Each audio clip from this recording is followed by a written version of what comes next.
All right, welcome everybody. We'll get started because we have a lot to cover, and I want to make sure that we end at a decent time before the end of the hour. Thanks for coming. Happy Wednesday. I hope everyone's week is going okay so far and everyone's staying warm and healthy.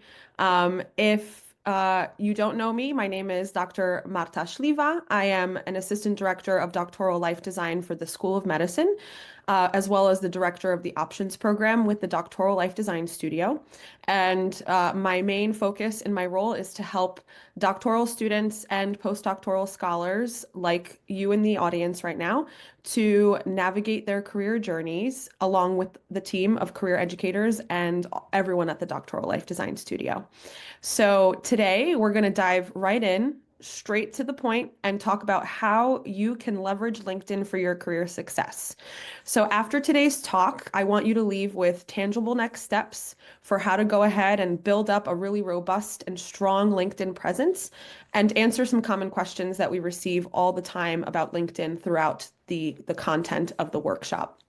Um, I'll also follow up with some resources after the session to supplement what we cover here. And in a few days, probably first thing next week, I'll be hosting a drop-in office hours where you can come in and ask targeted or tailored questions about your LinkedIn profile and sort of collaborate with anyone else at the office hours, including myself, to help answer those questions as well. So I'll share all of those details in an email to you all after the session. So no need to take notes right now. As I'm speaking, feel free to add your questions in the Zoom chat as they pop up in your mind. I'll try to keep an eye on the chat box throughout, but I'll definitely get to them at the end of the session. You can also leave them to the very end and come off of mute and introduce yourself as well. Whatever feels comfortable for you today, and however you best ask questions, rather, that's the route that we'll take. So today I overarchingly have three goals for this workshop, and those goals are first, reducing the mystery and fear of using LinkedIn that you might have, especially if you're new to the platform or feel unsure about how to use it effectively. I'd also like to create awareness around how to use the platform effectively to explore careers and connect and network with the right people that you're looking to target. And lastly, I want to showcase LinkedIn's value in career building, whether that's job searching, networking, preparing for an interview, or even thought leadership, and how we like to frame LinkedIn as what we call a career catalyst. So by the end of today's session, I want you to feel confident about how to use LinkedIn as a powerful career tool in your toolkit. And I'm going to keep these three goals in mind as I continue my discussion. I want you to do so as well. So I'll check in with you at the end to make sure that I met those goals.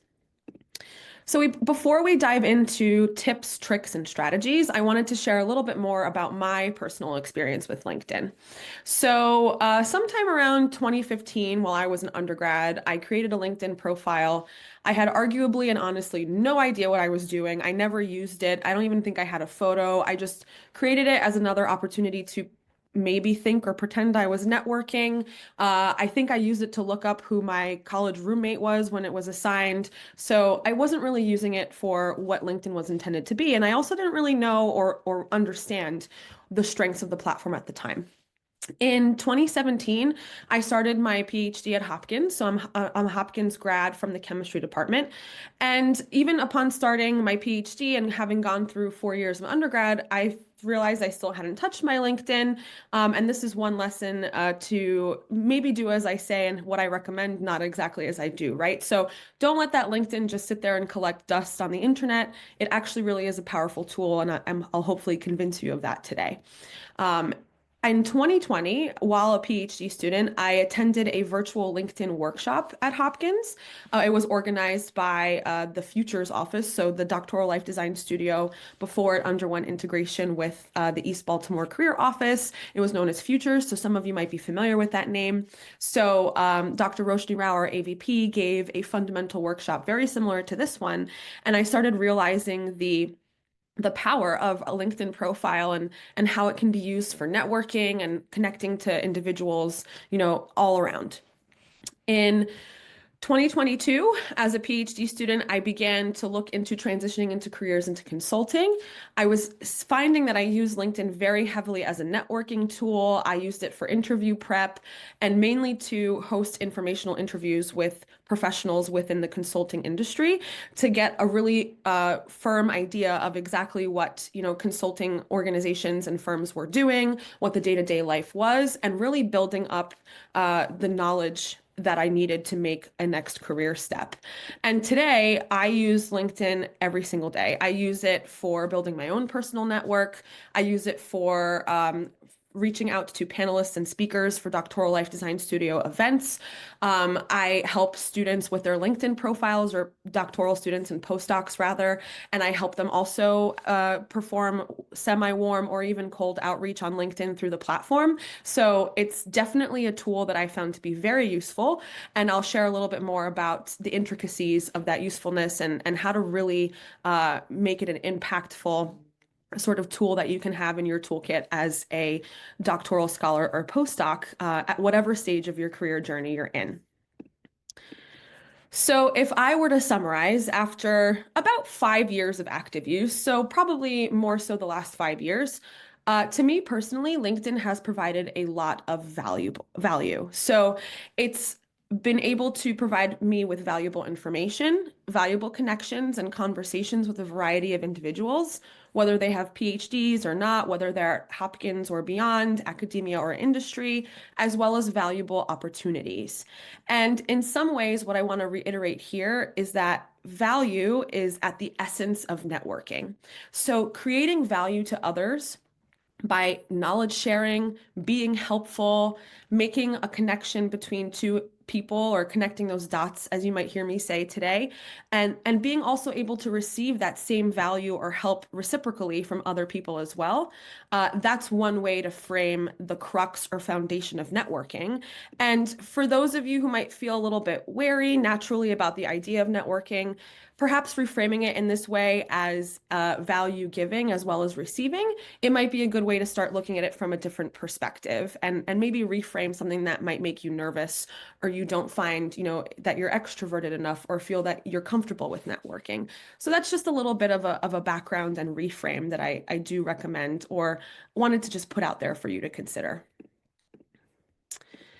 So the first thing I want you to think about and how to set up an effective LinkedIn profile is to frame it as a storytelling tool that presents you as an individual. So a strong LinkedIn profile is like your digital handshake. It's your introduction to individuals in your network and beyond. It's your introduction to recruiters, hiring managers, potential collaborators on a project. It's the first thing that people can look at and see and get an idea and grasp of who you are, what you've done, and most often where you're looking to go next if you're using it in the recruiting lens. So there are some essentials of a strong LinkedIn profile. The first thing is a professional headshot. If you're just starting out, you're new, you don't have, a LinkedIn profile, the first thing I'd like for you to focus on is getting together a professional, or at least a high quality photo headshot. Potentially also a cover photo, which I'll talk a little bit more about as well. So some statistics here to convince you about the importance of that profile photo. It actually makes you 10 times more likely to receive messages from recruiters. And in combination with your cover photo, it can also enhance your story. So make sure you're sharing a clear, high resolution photo. It shouldn't be a selfie. It should be well lit. You should be the focus of the photo, not distracted or very small in the background. I can state personally that when folks approach to connect on LinkedIn, or even if I'm reaching out to someone to speak on a panel, if there's no information on their LinkedIn profile, starting with the lack of a profile picture, I'm a little wary of accepting that request or even reaching out without having to do some additional digging. So it's not always the first person that I'll reach out to. Again, very important to have a strong and clear professional headshot or nice professional profile photo. Your cover photo or background, you can also change this to reflect your personality, perhaps your experiences. For example, someone who is in education, their background could be one of a classroom where you're teaching. If you're in a molecular, biology or biochemistry program, you can include some sort of micrograph or some sort of microscope image, a fancy figure or edition you have made.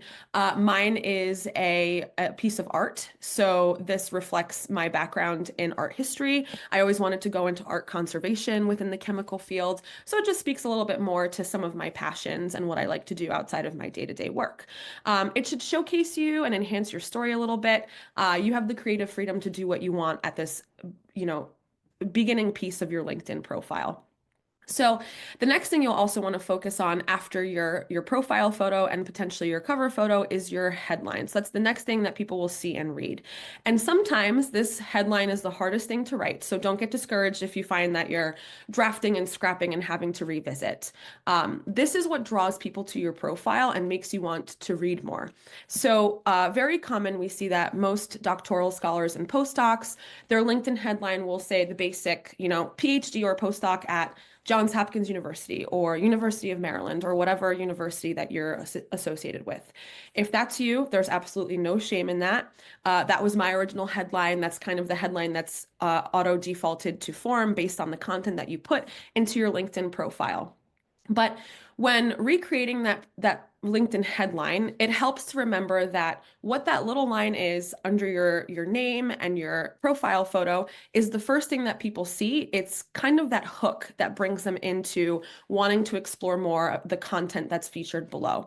So it's a chance to engage the visitors at your profile, and it's also a chance to show your unique value proposition. When creating a headline, ask yourself, what are you offering to your professional network?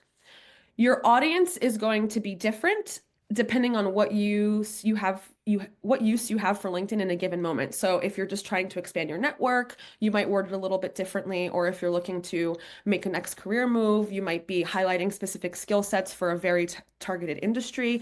And we'll talk about that as well. Your LinkedIn profile doesn't have to stay the same as long as you have your LinkedIn headline rather, doesn't have to stay the same as long as you have a LinkedIn profile. It can change and flow with you and whatever your interests are at a given time, as well as what you're trying to do. And if you really want your LinkedIn headline and then as a consequence, your profile to be discoverable, incorporating searchable featured keywords from, again, an industry you're looking to target or one that you're trying to break into should be in your LinkedIn headline. And we'll talk a little bit more about how to incorporate those keywords effectively later in the presentation. So keeping all of this in mind, we'll go through a short exercise of how to write an effective LinkedIn headline. So again, it's the first thing anyone sees, should be customized and tailored to your audience. Don't let LinkedIn pick that AI generated headline for you. Go in and restructure it a little bit to really reflect who you are and incorporate some keywords.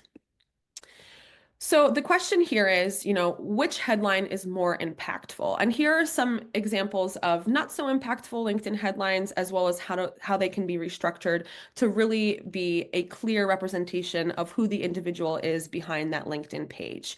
So instead of, in this first example, writing PhD student at Johns Hopkins University, you might say, I love connecting dots, data, and people, and you are a computational biologist at the National Cancer Institute. So you're reflecting a little bit of your personality. You're showing that data skill set, that you are a computational biologist. It's not just going to reflect what your research is, but actually what you can contribute, and having that larger overarching approach to data analysis and the work that you want to do. For example, if you are a postdoc at the School of Medicine and you study in the cell and molecular, pharmacology program, it's very easy to have your LinkedIn profile state that. But if you're in the cell and molecular pharmacology program, but you want to transition into a role as a science communicator, your headline might say science communicator specializing in translational medicine. And guess what? When someone's looking for example, a judge for the Empower Your Pitch competition that's coming up, or someone to speak on the panel, when I type in LinkedIn, science communication or STEM communicator, this individual's profile is going to come up over someone who doesn't have that in their headline. If you want to align yourself with an industry or a role that highlights data-driven analyses, you might say data-driven educator improving effectiveness of STEM programs over just early childhood education researcher, which is who you are. But then that second lighter blue piece indicates what you want to be doing, what you're aspiring to be, as well as what impact you're actively bringing to your role. So you're seeing on this slide here some examples of what makes a good headline. For my headline is at the bottom here, Associate Director at DLDS. No one knows what the DLDS means. It doesn't mean anything to anybody visiting my profile unless you're a Johns Hopkins doctoral student or postdoc. So instead, I say on my profile, expanding career opportunities for PhDs at JHU, and I'm also going to be starting as an incoming consultant at EY Parthenon. So hopefully this is a little snapshot of a way to start rethinking what a very basic headline is and what it can be with an additional layer of flair, detail, and alignment.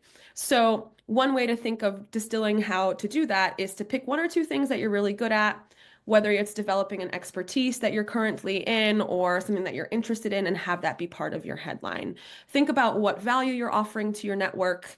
If you're interested in pro bono consulting and you're part of the consulting club, you might say PhD researcher in nanomaterials at Hopkins with that dash or line, pro bono consulting. That's simple. That's something you can include early on in your career.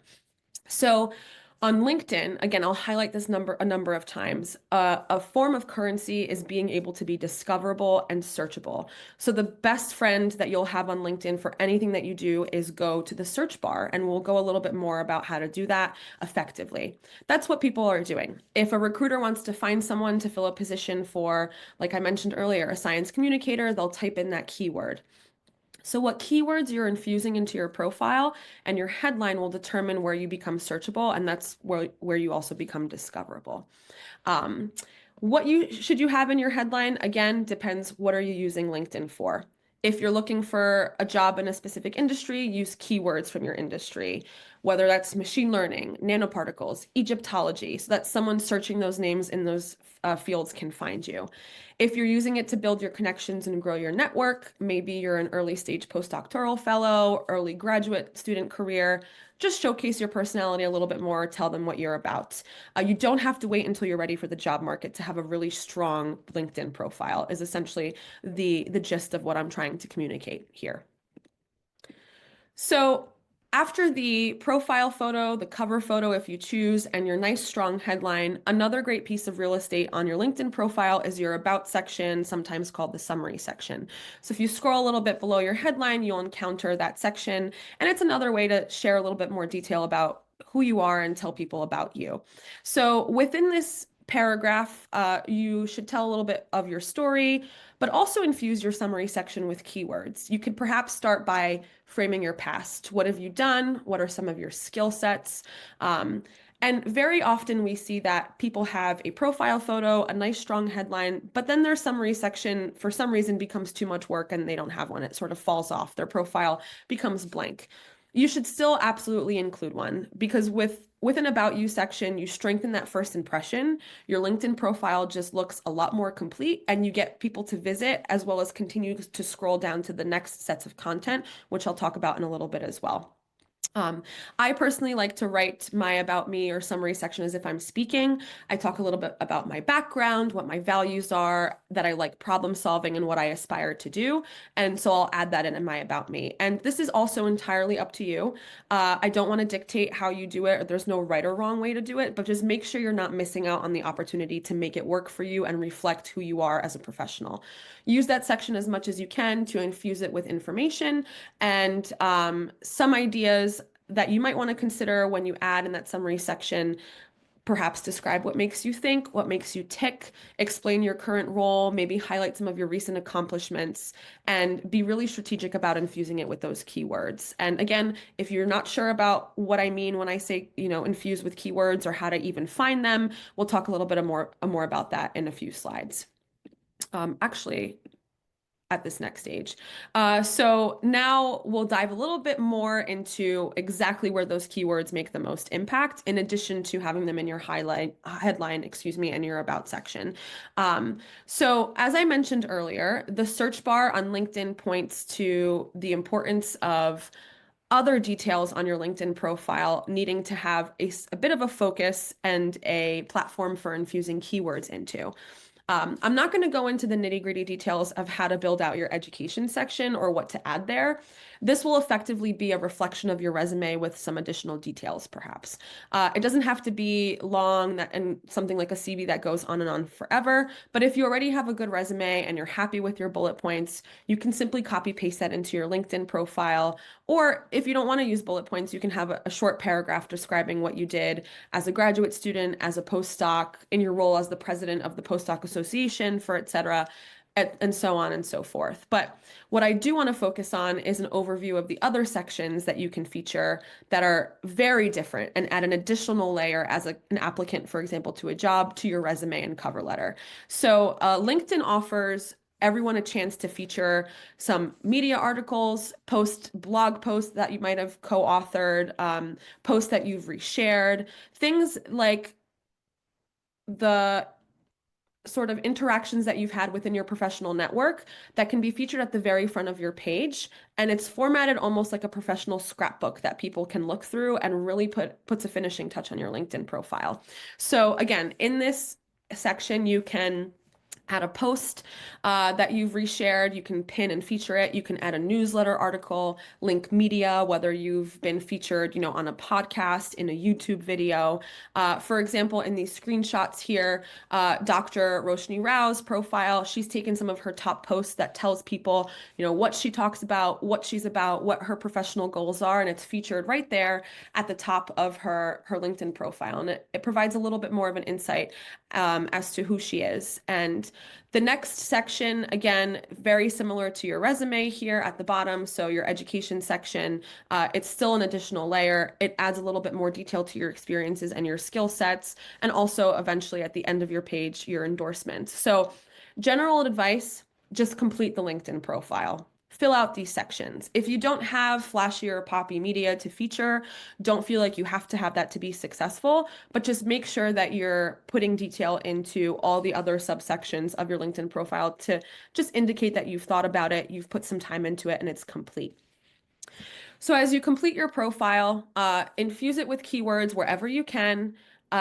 We'll give you a little bit more insight into what they look like, and we'll go and dive deeper into that equation to make sure you're actually pulling out those concrete examples and links to whatever goal you're trying to reach in LinkedIn. So in summary, when you have a good LinkedIn profile, start with focusing on your headline and your summary section and your About You section. Update your profile often. If your resume is good to go, just add sections in from there.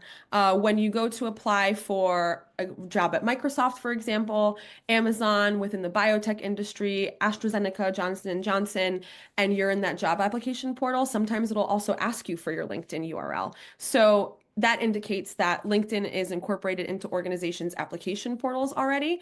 And oftentimes you can just drop the URL there, and sometimes it even imports the data from your LinkedIn right into the job portal or wherever else you're applying. So that also accentuates the need for having a really nicely formatted LinkedIn profile. You're not having to worry about that additional step, and it can also streamline your application processes. Then you can add in complementary information like your media articles, links, etc. As part of your LinkedIn profile. If you go out and check out some LinkedIn profiles and you see experience sections, again, some people will list resume bullets, but you can also list in paragraphs. I'm just sort of reiterating some of these tips so that they stick as we go throughout this discussion. And then you can lump in those podcast links and so on and so forth. And this gives you a little bit more freedom than your traditional 1 or 2 page resume and your black and white cover letter. So some FAQs here about LinkedIn profile design. Sometimes we get questions like, should I ask for a recommendation on LinkedIn or should I give one? It's nice to have that someone else out there has endorsed you for your skills. It's nice to have, but it's not a make or break. It requires us to ask someone to give a recommendation and then also reciprocate in return. So make sure you're comfortable with that transaction. So again, it highlights that value add to LinkedIn and that process of giving as well as receiving. There's also, when you scroll all the way to the bottom, an endorsement section on your LinkedIn profile. And sometimes we get asked, should you have 99 plus endorsements for a particular skill set? Why not?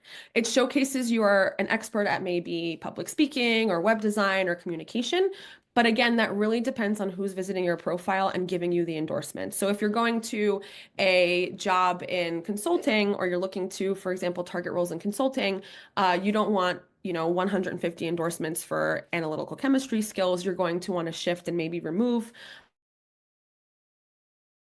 Um, that happened to me. I had on my profile like analytical chemistry is one of my skills, and I don't really need it anymore. So I go through and sometimes restructure and delete and prioritize things that make more sense for where I'm looking to go. And that just is a natural reflection of your skills evolving over time. So another question we get is, how detailed should my LinkedIn be? Remember that people are skimming through your LinkedIn. They're skimming through the profile and trying to find things that catch their eye. Your LinkedIn doesn't have to be pages and pages, in your About Me summary that you just keep scrolling down. It could be a series of short paragraphs, again, or bullet points. It should also reflect your communication style a bit. Another question we get, what are some metrics that I should be paying attention to when using LinkedIn, and what should I be focusing on? This, at the end of the day, depends on what you're using LinkedIn for, excuse me. If you're looking to be discovered by recruiters, it's nice to see on your who's visited my page sort of analytics, whether a recruiter visited your page, and then you can strike up a conversation. Especially if it's a recruiter from the particular company that you've just applied to, you can say, oh, I've applied, they're looking at my profile, and you can get a sense for how they're interacting with your application materials, for example. As well as another metric, who's visited your profile. You can see how many people engage with your post. When you post things, things like insights that you might get from a LinkedIn premium package. It really depends on what you want to use LinkedIn for and what you want to get out of it. So again, it just gives you additional insights as to how your content, stemming from your profile itself to anything that you're creating or sharing, if you choose to go that way, what that reach is and who it's getting to. Okay, I'm just going to take a quick pause, make sure I don't have any questions. Yes, Austin, the slides, I could share the slides after the presentation as well as a recording. Absolutely. Okay, wonderful. So now that you have hopefully a pretty good understanding of what makes a good and effective LinkedIn profile, let's get more into how to use LinkedIn. So in today's second half of the talk, I'll go into two scenarios of different kinds of scholars using LinkedIn for different reasons and show you sort of the follow through of what happens after those particular scenarios of engagement. So for scenario one, let's imagine that you're a PhD student in chemical engineering, curious about R&D roles in the cosmetics industry. You've created a very basic LinkedIn profile, sort of how I did when I started a grad program, but haven't used it much, aren't familiar with the platform or what it can do. In this particular scenario, you can replace your field of study, whether that's biochem or childhood education, Egyptology, American literature, within this scenario. It applies to all. So again, let's say you're a PhD student or postdoc in a particular discipline and you want to focus on cosmetics. This person has also shared that they always found networking really uncomfortable and they're not sure what to do, but their ultimate goal is to use LinkedIn as it stands now to just expand their career path awareness. So they're at the early stages of their current career, stage, and they're looking to just get a lot more awareness, learn more about what roles are out there for them, and start making connections on LinkedIn. So how should they start? What do I recommend for them to do first? Again, starting from the basics, the first step is focus on your headline, your about section, and a profile photo. Just get it done, make sure it's there, and that's already, more than half of the battle. Once you have your LinkedIn profile done and ready, and your goal is to expand your network, there's two things that I want you to focus on. One of those things is the My Network section on top here where I'm highlighting with this arrow. And the other one, again, is your best friend, that fancy tool on LinkedIn that I mentioned, the search bar. So the search bar and the subsequent filters that you'll use are super, super important in LinkedIn, or rather on LinkedIn, and being able to use it effectively. So in this particular situation, again, the person wants to connect with people in the cosmetics industry because they think they might want to explore a career within that field. So they've put in the search bar here, cosmetics, and now they have the option to filter for either jobs, companies, people, events, groups, courses, posts, etc. So because they're early on in their career search, they're not going to select jobs for maybe at this stage, or groups for example, maybe they want to connect with someone one-on-one. So they're going to filter for people. And on this next page, once you put in cosmetics and in the search bar, you can select that people filter. And they want to, in this case, find contacts within that cosmetics industry. So they're going to also add a filter for location because they want to stay in the United States. And let's say they clicked on here and they put in, selected the United States. And maybe let's assume that they're interested in a career as a scientist at L'Oreal, for example. So you can put in here the current company of the people that'll be coming up within your search results. So here, LinkedIn will typically give you some recommendations, but if you start typing, things will come up and then you just select. So again, people filter, we put in the location as the US, and we're going to indicate that this student is searching for someone at L'Oreal. So now they applied that filter. And the next thing you see is a yield of a bunch of results. So here, those green highlighted filters indicate that you've actually put something on. Be mindful of that. Sometimes if you don't reset your filters, you might find that your searches are a little bit off. Just make sure you're taking stock of what exactly you're applying to your searches. So again, this spits out people in the United States who work at L'Oreal. And again, I'm going to highlight here the importance of the headline because it's what you're seeing on this first page of search results includes that headline, and based only on that headline now, this student is going to browse through these people's profiles unless they can, click through each one individually and filter through what are complete strangers on LinkedIn that they may or may not know and sort of filter down whether they want to reach out, whether they're interested in making a connection with them. So let's say these people come up, and after clicking on, these filters, applying that search results, let's say the student is interested in connecting with Marion George at L'Oreal based on her role as a research and innovation director for those cosmetic companies, right? So what would they do next? First things first, they would click on the connect button here on LinkedIn, and as soon as the connect button comes up, you have two options. You can just send a connection blindly with no note, or you can add a note to the invitation.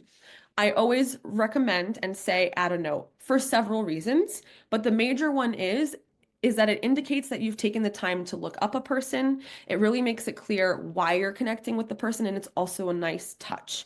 So that extra effort makes you stand out from those that might just be clicking the connect button left and right. You also shouldn't be doing that, right? You don't want to be casting an extremely wide net and just clicking connect without actually having an intention behind that connection request. So you can say something like what's on this slide, hi, Marion, I'm a PhD student focused on analytical testing, your career pathway, et cetera, especially in the cosmetic industry, intrigued me. Would you be open to connecting on LinkedIn?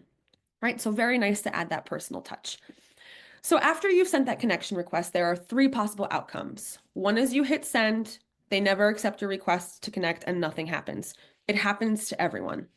Two is that they connect, and you may all have experiences as well. They connect and then you don't need anything at the moment and you just thank them for connecting and leave it at that, right? It doesn't actually go anywhere further than just, hey, great to connect. Love to see what you're doing, or would love to stay in touch with, how your work progresses. That third route here is to take the conversation further and on your end, start gathering some information about their role, what they do, take a look at their LinkedIn profile a little bit more deeply if it's detailed, and then invite them for an informational interview. So again, this is if you want to take that conversation further, you'll probably send a message similar to this one. Right. So here, hi, Marion, thank you for connecting. Right now, I am considering a career pathway in the cosmetic industry and would love to hear more about your journey as an R&D director. Would you be open to connecting for a 30-minute chat over Zoom? I look forward to hearing your thoughts as time allows.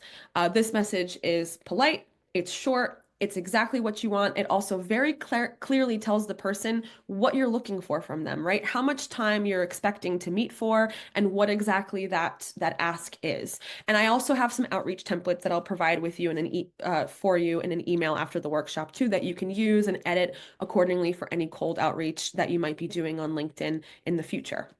So, okay, we sent that connection request, they responded, we send an additional request, we're taking that third route to potentially host an information interview, and then two things might happen. They don't respond. This happens all the time. I do it all the time. It's very hard to keep up with messages. We get a lot of messages to our Doctoral Life Design Studio page. So I always appreciate, and Marian would also appreciate maybe a follow-up 2 weeks later, maybe a week later, but no sooner than a week. A follow-up could look something like, I'm sure you're very busy. I wanted to quickly follow up. Are you open to talking with me? You'd be surprised how many people are just very busy in their day-to-day and actually do want to connect, but just, forgot to respond or saw the message while they were walking, to the shuttle and just didn't get a chance. On the flip side, they might respond right away and say, "Sure, here's my calendar. Let's schedule this informational interview." Then what you want to do rather is come prepared with a set of questions that are intentional. They're not Googleable. They fit in a 30-minute, start on time, end on time frame. You want to take notes during your conversation and then follow up with a thank you and maintain that relationship going into the future. At the end of the presentation, I'll also share a QR code. I believe it's in here. If not, it'll be in the resource email that has some tips for how to host and prepare for informational interviews. It's about a 6-minute little bite-sized video, and as well as some questions and question guides. So again, we'll equip you with everything that you need to build your LinkedIn profile as well as those next steps afterwards. So let's assume this student has had their informational interview. They're gathering information about what the role landscape looks like, or the job landscape, as well as day to day for someone in cosmetics. And they want to now figure out if they really want to work at L'Oreal as a scientist or within marketing or whatever the role is. How do you keep maintaining those relationships? Big question we always get. Great initial conversation, but I just want to keep in touch. I'm only in year 2 of my PhD. What happens when I'm in year 4 or 5 and I actually want to get a job?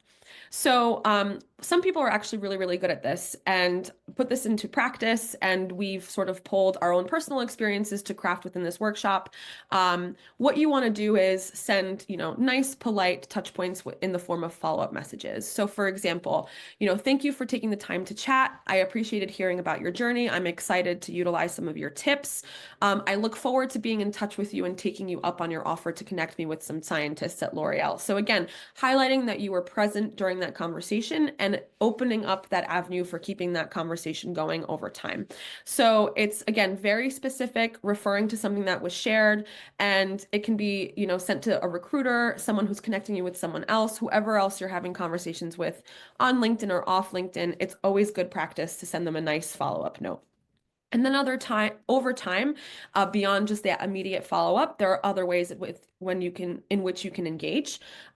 Just want to show you some low stakes ways of networking on LinkedIn. You can send a check-in around the holidays. For example, I wanted to wish you happy holidays. I hope you have some time to rest. I'm in the middle of prepping for my qualifying exam, maybe, a year or 2 later, updating them on where you are in your journey. And then a few months later, perhaps, hey, wanted to share that I passed my qualifying exam. And so in this way, you're building a rapport with a very low stakes conversation. You're not asking them to meet for coffee every month. It's just a nice way to keep in touch. And sometimes this is all it takes to be, that pivoting moment whenever you are applying for a job and someone vouching for you or introducing you to the right person. In addition to sending messages, there are also other forms of networking or maintaining, relationships on LinkedIn. You can engage with their content. Maybe if they get a promotion, you can click that little congratulations button, share a happy birthday message, comment a congratulations if they're, moving to a different role or sharing some good news. Sometimes we get people who might send us interesting information or articles once in a while, for example, to our Life Design Studio or Doctoral Life Design Studio group page. It's a nice way to keep connected and engaged and show that you're engaging with that person's content and field, but you don't want to do it every day. So essentially, think about ways to keep conversations going, especially if it's something that came up in your initial conversation. And another way to keep that maintain that relationship rather over time is connect the dots and connect people to people. So if you met with someone and you come across someone else in your network that's looking for a job in that specific field, connect them maybe to that recruiter that you spoke to or that talent acquisition manager. And it costs nothing to connect those two people. It also indicates that you're heavily invested and interested in that industry or field. And it also is a nice touch for really focusing on the strengths of LinkedIn as a networking tool. So one example of that dot connection, a few months ago, someone reached out and said they're struggling as an international student to find internships and looking for some shadowing opportunities this summer. They asked if we could chat, and we had a conversation through LinkedIn. Then we scheduled some time on Zoom. And then I realized that I do have someone in my network who I went to school with who actually works in the same space, has a peripheral role within talent acquisition and hiring, and then I connected those two individuals. So then a few weeks later, they shared that they got the internship at the person's company after participating in the job shadowing program. And the best outcome here was the best case scenario for this sort of LinkedIn networking conversation is that these two people were connected and then there's a mutual outcome for both people. So hopefully this just frames a little bit more of the opportunities that you can think of ways in which you can engage. It's low stakes and shouldn't feel uncomfortable, or hopefully takes a little bit of that discomfort away. And sometimes these interactions are transactional. They don't always have to be. So whether you're connecting people or just sending a follow-up message, keep those options in mind. So next thing we'll look at is scenario number two, which we looked at scenario number one. Sorry, I'm recapping here, which was a student that started to use LinkedIn, and I wanted to highlight how they've grown after trying to use all of those tools. They're, not just a PhD student now focused on cosmetics, they're a PhD student focused on cosmetics who's growing their connections on LinkedIn for when the moment comes that they're looking for internships or job opportunities. So they're definitely feeling a lot more comfortable with their basic LinkedIn profile. They feel that they're using it in a way that's, doesn't have to be performative or weird. It's really serving their purpose. They thought networking was uncomfortable previously, but now they realize it's a lot easier to tackle. And this can be something as simple as a conversation being held privately in a LinkedIn inbox. They're also seeing that they're meeting their goals gradually over time, expanding their career path awareness, and starting to make those connections. So in this particular case, what LinkedIn has really done is revolutionize the way the student has connected with folks in different avenues and the way that they've searched for jobs and opportunities. So in that way, it's very powerful. I always like to share that LinkedIn can kind of be viewed as an encyclopedia of career paths that you might not have even known existed. I didn't know what a VP of Talent Solutions was until using LinkedIn. I found some really fascinating job titles and roles that exist out in the world that I've come across when finding speakers and workshop facilitators for our events. And it's also, again, a path towards connection and accessibility to the people who actually do the hiring, right? So those recruiters. And lastly, it can also be a platform to share your own voice and build an expertise around your strengths and skills as well. So that content creation aspect. So now moving on to the next scenario. Sorry, I was getting ahead of myself earlier. I want to talk about a postdoc in neuroscience who is now ready to apply for a job in industry. And they specifically want to work in the Northeast USA. They already have a complete LinkedIn profile. They've conducted informational interviews, and that's revealed to them that they really want to pursue an industry scientist position. So their goal right now is to learn about open roles, industries where they might be a good value add, and they want to start applying. So again, the goal here is to explore company names, maybe industries, whether they're big or small, and actually start applying and start talking to recruiters. So how would you do that? In this scenario, we're going to skip past that first informational interview stage. And we're going to zone in and focus on that job section. So if you go into the top tab of your LinkedIn profile, what matters here is that jobs button. Okay, we're looking at this blue arrow. That's going to be very handy. This is a very powerful research tool that you can use to learn all about a company, organizational structure, what a role is at a specific company, and so on. And this will help you enter a portal where you can also now apply directly from LinkedIn and connect with recruiters that are looking to hire. So I have a little screen recording here and I'll take you through step by step. Hopefully it plays. Okay, so this person's background is in neuroscience and they're broadly exploring jobs in the field. They've put in the word neuroscience and they've restricted the area to DC, Baltimore. That's yielded some search results. They're going to filter on a company called Spark Therapeutics. They're going to keep it really broad and make sure that they're filtering for full-time roles and not just internships. But again, right now they're starting at the broad end. So you're going to apply these filters and then start browsing through job descriptions. If you notice, you can actually see who's posted the job, who the LinkedIn poster is. That's because I have a premium profile, but you don't necessarily have to have a LinkedIn premium to track down who could potentially be the recruiter. It kind of makes sense as to their location and what their job title is, essentially, within greater LinkedIn. So what this person is doing is exploring the jobs portal, gathering information about the job description that will help them craft their resume, their cover letter, and their LinkedIn profile, and help them secure an interview. So using that filter feature when searching for jobs is very crucial. And now that they've browsed, let's say they found a job or company that they really like, and it's at Johnson & Johnson, right? Okay, so now that they've narrowed down, they really want to work for Johnson & Johnson. They're okay with the Philadelphia and New Jersey area in the Northeast. What you can now do is set an alert so that the jobs with those filters set come to your email, and you get LinkedIn job alerts right into your inbox so you don't miss them when they're posted. Also, I wanted to reiterate that if you're not ready to look for a job right now, you're still 2 or 3 years out, it doesn't hurt to browse and save jobs, because you get things like the language that's used in job descriptions that you can incorporate into your resume. There's also a lot of AI built into LinkedIn now that sort of tracks what your interests are and also tailors those job searches eventually when you're ready in the future. Okay, so back to this job here, they can now apply. In this particular case, the job page in LinkedIn will take them to the Johnson & Johnson website. What you'll sometimes notice for these jobs is something called Easy Apply. It's a feature on LinkedIn. It doesn't take you to the job portal. You just have to upload your resume, and with 2 steps, you hit send. It goes directly into the inbox of the recruiter. So just a little thing to consider as well, and the strength and power of that feature. Okay, so I have another video here that sort of talks you through how to set a job alert. This is within your general jobs tab. You can, even before you've even searched, you can put in something like, what do I put here? I think I put in life sciences consulting. And I'm going to put my job location of New Jersey, where I currently am. And then you can go down and filter, whether you want it to be on-site, hybrid, remote, as well as even salary scales, etc. And this will come right into my email. And it'll come in pretty frequently whenever a job that meets those criteria is posted. Okay, so the student has found a job at Johnson & Johnson, and now they really want to validate whether that's the right choice. Maybe they're having second thoughts about working at J&J. Maybe they just want to know a little bit more about the culture. So they want to connect with interesting people, maybe some hiring managers. So what do? You can go to the J&J LinkedIn page, and you can click on the People tab.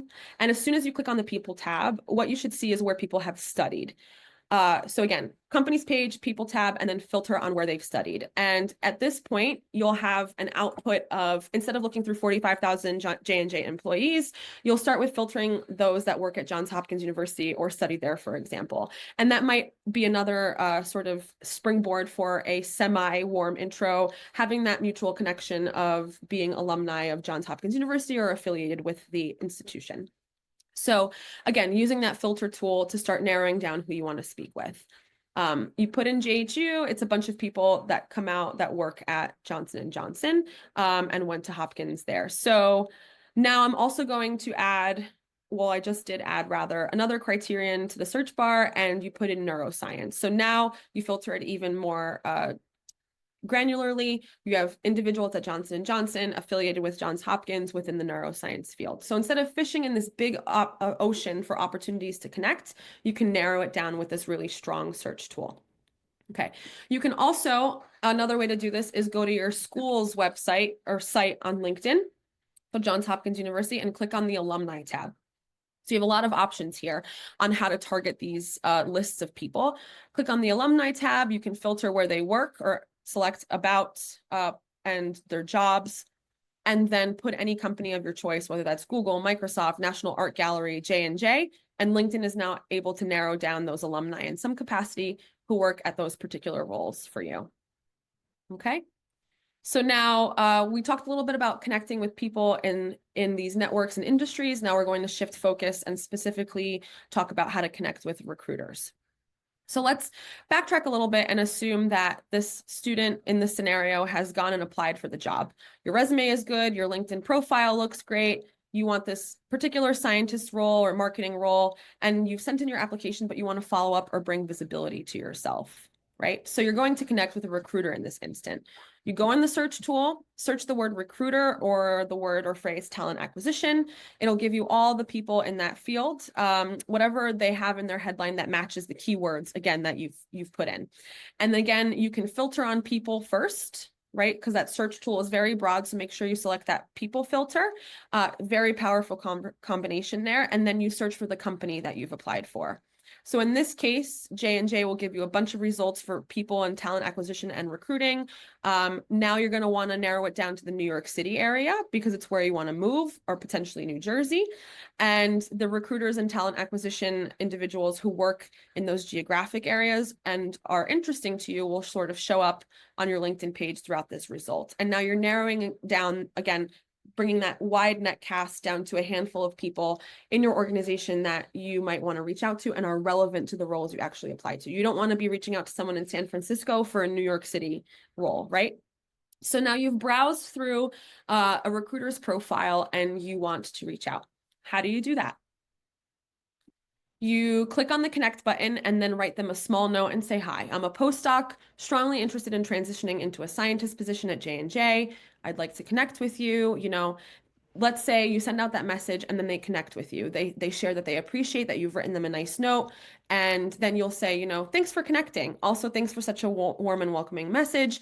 Your LinkedIn profile made me reach out to you. You're acknowledging in that sentence that you looked at their profile first. And you can also state, I'm interested in the scientist one position, maybe include the requisition number because LinkedIn job postings come and go. So make sure you're aligning it with what's actually out there. And after seeing the job description, for example, I feel that I could be a value add. I was wondering, would you be able to connect me with the team hiring for that role or point me in the right direction to answer my questions? So very specific, very to the point outreach. And in your ask, you end with a question so as to elicit a response. Oftentimes, we'll receive a message on LinkedIn saying, help me, and I have no idea how to help the person. So a lot more detail in that initial message. It doesn't have to be 17 paragraphs, just some insight as to what exactly the ask is. Makes that message customized. It makes your interest as well as your relevance to them very clear. So before I get into the summary of this whole talk, I also wanted to mention another opportunity that LinkedIn can give you to let jobs come to you. So if you didn't already know this part, many of you may have seen this on someone's LinkedIn page. It's your open to work section. So you can let recruiters know either discreetly or publicly that you're open to being hired. You can tell them that sometimes looks like a banner on the profile photo, or you can select where it doesn't come in and it only shows to recruiters. It's not visible to everyone. So you can indicate that anyone can see it, and that'll make that green bar again come up, or you can choose to be discreet. So you can select for just that recruiter audience. A little bit more tips as to what to consider when you're doing recruiter outreach or connection requests. Make sure your ask is small and easily executable. The number one basic thing on etiquette, LinkedIn etiquette rather, is being respectful of a person's time. And if they do establish boundaries, respect them.